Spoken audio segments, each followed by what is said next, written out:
Agora a gente vai pro CT do São Paulo. O Tricolor só volta a campo no sábado contra o Criciúma, partida fora de casa. Time do Zubeldia sonhando com aquela vaguinha no G4, né? Vinícius Bueno, boa tarde. Novidades do Clube da Fé.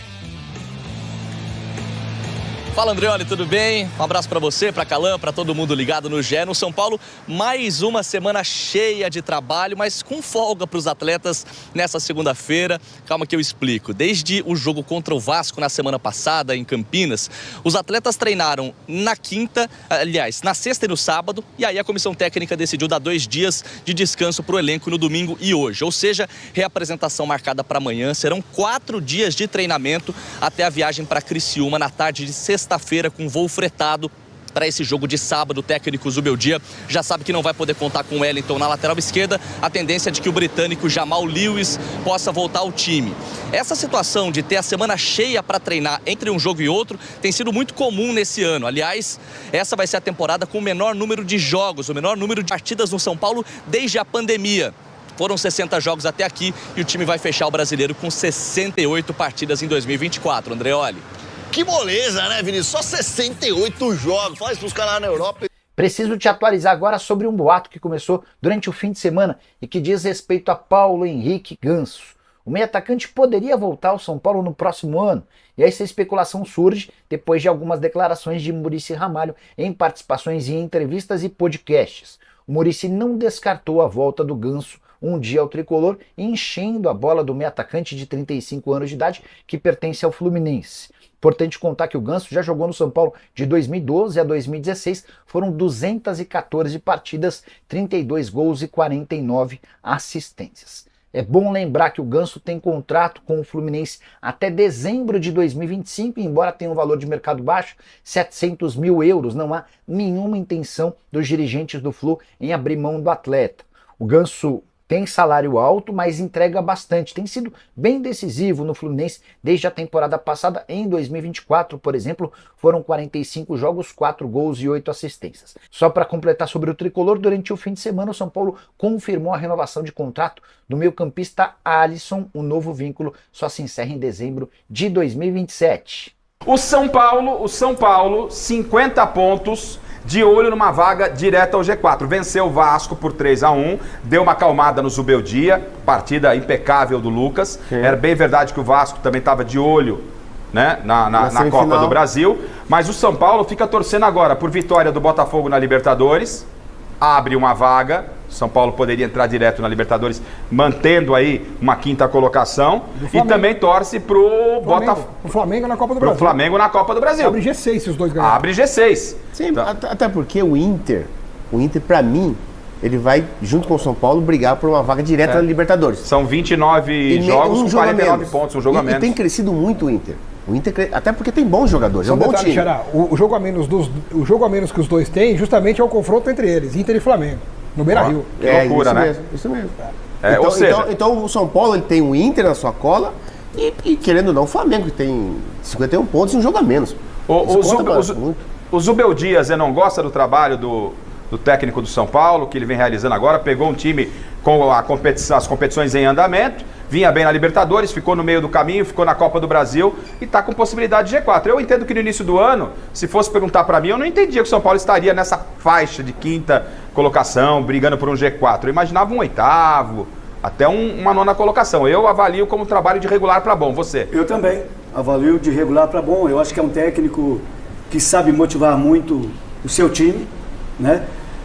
Não é um grande time, tem bons jogadores, mas esse técnico, ele sabe trabalhar, aí vem o emocional dos atletas. Eu gosto do Zenon, que o Zenon vem na veia, tá certo.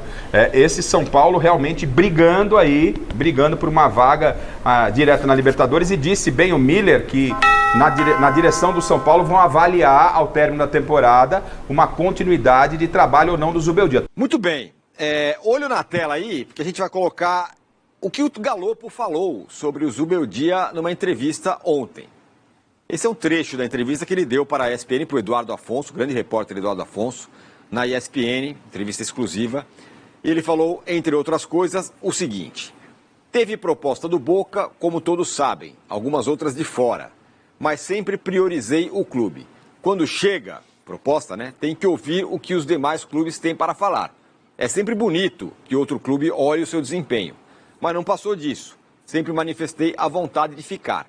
Infelizmente não tem sido da forma que eu queria, mas estou muito contente com o clube e a torcida. Falei com o Zubeldia quando teve as propostas. A incerteza do que aconteceria, ele disse que a decisão era minha. Quando decidi ficar, porque queria ser protagonista, disse a ele. E ele disse que estava bem, que a decisão era minha. Depois, não teve mais conversa. Esse, enfim, um dos trechos da entrevista, a boa entrevista que o Galopo deu para o ótimo repórter Eduardo Afonso, da ESPN, nosso ex-companheiro, né, Arnaldo? Sim. Mas, enfim, o que pega nessa história são algumas coisas, Arnaldo. Primeiro, o Galopo falando mais ou menos claramente, eu tenho pouca chance de mostrar o meu futebol. No meio dessa longa frase aí dele, desse parágrafo, ele fala que ele foi falar com o Zubeldia, dá uma sensação que o Zubeldia falou, tá bom, beleza. Então. E vamos em frente. Porque normalmente tá o técnico fala, não quero que você saia, conto com você.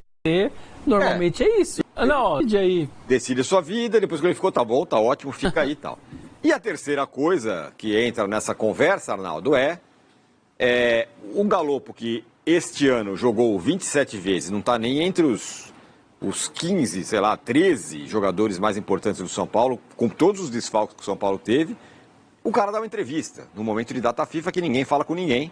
O cara vai lá e pimba, dá uma entrevista exclusiva dentro do clube. Por isso que eu coloquei, estava no começo do roteiro aí. Será que é mais uma casca de banana no caminho do Zubeldia? Boa tarde, satisfação, Arnaldo. Boa tarde. É elementar, né, Tironi? A gente não precisa ter 30 anos de jornalismo, etc., e ter trabalhado como setorista no dia a dia de um clube para... O Massini, ele ouve, né, maritaca. Eu sinto o cheiro da podridão, de longe. Eu estou falando isso eu tenho um olfato. O Massini tem audição, eu tenho o olfato. Vamos lá. Podemos dividir em 3 partes essa história, né? A primeira história, a parte que o Galopo fala sobre a não utilização, pouca utilização dele. Ele tem razão em parte. Ele fala de não ter sequência de jogos e tudo mais, né? Vale lembrar que o Galopo foi titular do São Paulo, começou jogando no pior momento do São Paulo no Campeonato Brasileiro, né? Então ele foi titular contra o Cuiabá, São Paulo perdeu no Morumbi, e foi titular contra o Vasco, São Paulo foi goleado em São Januário, jogando na posição que ele, de fato, se sente mais confortável, num triângulo de meio de campo. Com o Rogério, ele jogou de falso centroavante improvisado, até fez bastante gols no Paulista.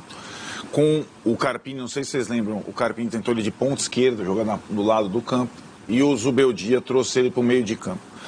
O São Paulo não foi só ele, o São Paulo foi muito mal nesses 2 jogos, o Zubeldia depois. Esse jogo mudou o time, mudou o sistema e abandonou o formato com 3 no meio de campo. E aí ficou mais difícil para o Galo. Ele teve as propostas, sondagens, Boca e tudo mais, propostas, sondagens, só que o Boca não tem dinheiro para contratar, é aquela coisa, né? O São Paulo, direção, depois que o Zubeldia indicou o Paul Fernandes, tentou fazer um negócio com o Paul Fernandes e o Galopo. O Boca não aceitou, porque queria o Paul Fernandes até o final da Libertadores. E ele, além dessa situação de ter decidido ficar, disputar a posição e tudo mais, ele teve um problema na sola do pé e ficou mais de um mês sem ser relacionado por lesão, não conseguia pisar direito no campo. Essa é a história. Então ele foi lá por o final da fila. Primeiro porque o técnico mudou o sistema e depois porque ele teve uma lesão, quase foi negociado e foi para o final da fila. De fato, agora ele é um dos últimos a receber oportunidades no time. Então esse é o contexto do aproveitamento dele nesta temporada com este treinador. A parte de uma crítica ao Zubeldia, né, que pode ser colocada ele falou que a decisão era minha e depois não conversamos mais.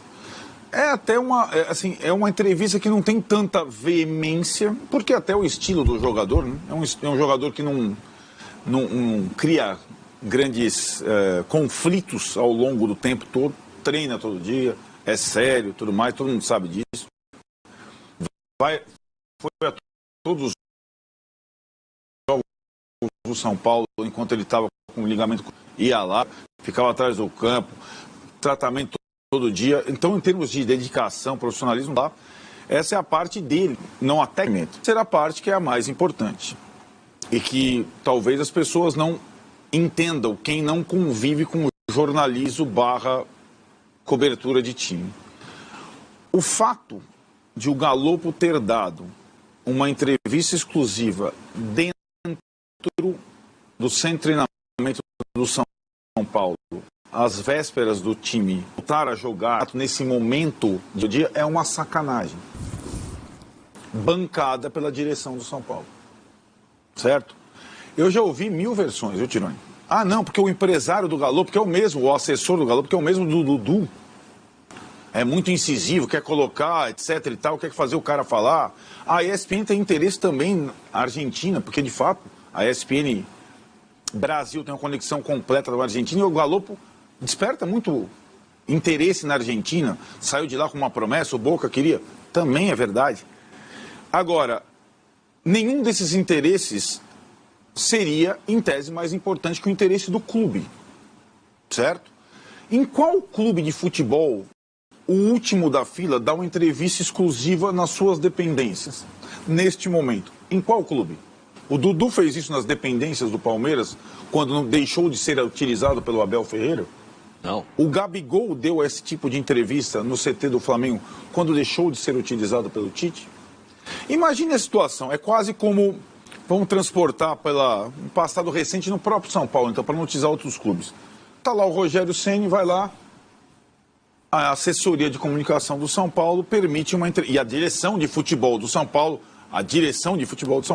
permite uma entrevista do Luan ou do Marcos Paulo, exclusiva com quem o Rogério, digamos, não tinha uma boa relação e que eram os últimos da fila. Seria a mesma coisa, né? Então não foi dar a entrevista o Sabino, que vai ganhar uma oportunidade, né? Porque o Arboleda está suspenso, o Alisson, que está voltando aos treinos de forma até precoce, antecipada, o Caleri, que volta ao time depois de suspensão, o Marcos Antônio, tal, que pode ser, ou o Liseiro, que pode ser o substituto do Bobadilha, não vai dar o Galopo, o último da fila. Evidentemente tem alguma coisa estranha nisso. Eu fico imaginando, eu cobri muito São Paulo na época dos técnicos poderosos do São Paulo, Tele, Muricy. Sabe, Massini, o cara sai do... Você conhece bem o CT do São Paulo. O cara sai do vestiário, naquele banco que fica em frente ao vestiário, tá lá o Galopo dando uma entrevista exclusiva e passa ali o Tele ou o Muricy. Eu acho que fosse o Tele ou o Muricy, talvez a entrevista tivesse sido interrompida. O assessor de comunicação, a comunicação do São Paulo, passaria talvez um sabão daqueles e o diretor de futebol ia ter problemas para se explicar, né? Porque isso eu falei fritura, você pode mudar a palavra, sabotagem, fogo amigo. Então, é mais como é que você falou, casca de banana? É mais uma. Eu, sinceramente, com esses anos aqui, fosse eu, o Zubeldia, pegava minha trouxa e vazava, velho. Porque isso aí que estão fazendo é sacanagem. E utilizando de diversas situações, condições e tudo mais, né? E essa, para mim, foi mais uma. Eu também, só para finalizar, eu talvez seja um dos poucos caras, comentarista de futebol, conhecendo a direção do São Paulo, a comissão técnica, que acredita e acha o Galopo um bom jogador. A direção do São Paulo não acha o Galopo um bom jogador mais. A direção do São Paulo, a que permitiu a entrevista do Galopo. Eu acho, como comentarista de futebol. Então, eu estou tranquilo para dizer que o jornalista fez o trabalho dele, a entrevista é boa, só que ela foi propiciada por uma autorização óbvia. Tironi sabe disso, o Versões que trabalhou no Corinthians sabe muito bem disso também, da parte do clube. Nas dependências do clube, só é feito o que a direção do clube permite. E foi o caso. Mais um caso estranho nesse enxofre que vem lá do CT da Barra Funda nos últimos tempos, desde que o São Paulo foi eliminado pelo Botafogo. O Vinícius Pereira aqui já manda sua mensagem, falando, não ia ter pacto para chegar no G6? Já afundou? Pergunta ele aqui, o Vinícius Parreira. E o Leonardo Felipe fala que você ama o Zubeldia. Se fosse o Ceni ou o Diniz, você teria que perder o elenco. Viu, Arnaldo? Então, eu acho que as pessoas não estão entendendo, cara. As pessoas não estão entendendo. Talvez elas não conheçam o dia a dia. Por isso que eu usei o exemplo do Ceni. Se você trouxesse para a entrevista o Luan ou o Marcos Paulo, que eram os jogadores que estavam lá barrados pelo Ceni para dar entrevista no centro de treinamento, seria o mesmo processo, né? Não é nem o caso do Galo não está exatamente barrado, né? Não barrou ninguém. Mas o Ceni também não barrou, o Marcos Paulo, estava lá no final da fila. E tem o outro lado dessa história, o Vessone, que está no meio da frase lá. O Zubeldia também não falou, fica, pelo amor de Deus, que eu preciso de você. E quando ele ficou, falou, tá beleza.